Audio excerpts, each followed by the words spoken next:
What if you held a key in your hand? Not to a door, but to the very limits of human existence. A small, elegant box with golden patterns and a scent of ancient mystery. But beware, this box doesn't contain treasure. It opens a gateway to a dimension where pleasure and pain merge into a terrifying symphony that you can never unhear. Welcome back. Today, we are diving into the visceral, philosophical, and blood-chilling universe of Hellraiser.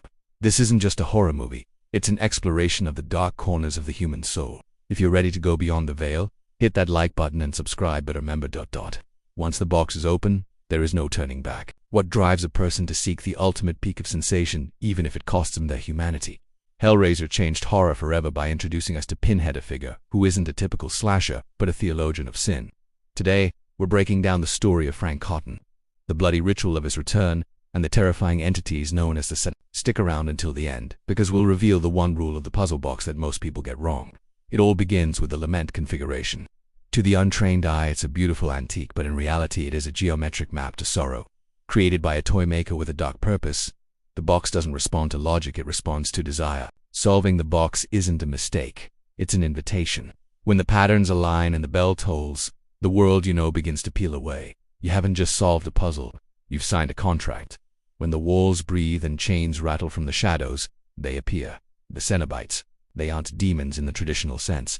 They are explorers in the further regions of experience. Their leader Pinhead doesn't scream or chase you. He speaks with a haunting, surgical calm. As he famously puts it, "We have such sights to show you." To them, your screams are music and your flesh is a canvas. They do want to kill you. They want to take you to a place where forever is spent learning the fine line between ecstasy and agony. The story centers on Frank Cotton, a man who had tasted every pleasure the world had to offer and felt ... nothing. His boredom led him to the box.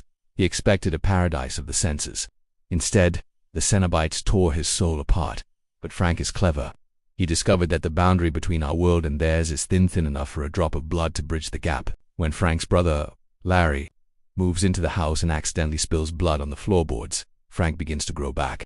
But he is a monster, skinless, raw creature hiding in the attic. This is where the story gets truly dark.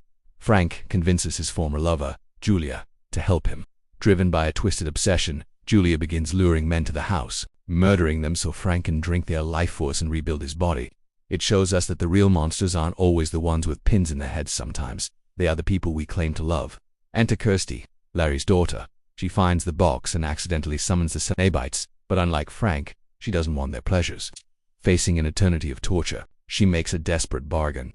She will lead the Cenobites to Frank, the one who escaped them, in exchange for her own soul. The climax is a frantic race against time. Kirsty must survive a skinless uncle, a murderous stepmother, and the relentless chains of the Cenobites. It's a masterclass in tension that proves that in this universe, you don't win, you only survive. Hellraiser remains a masterpiece because it asks us, what are you willing to sacrifice for your deepest desires? The box is still out there, waiting for the next curious soul who thinks they can handle the truth. What do you think? Is Pinhead a villain, or just a witness to our own greed? Let me know in the comments below. If you enjoyed this deep dive, give us a thumbs up and check out our other horror breakdowns. Until next time, keep your puzzles unsolved.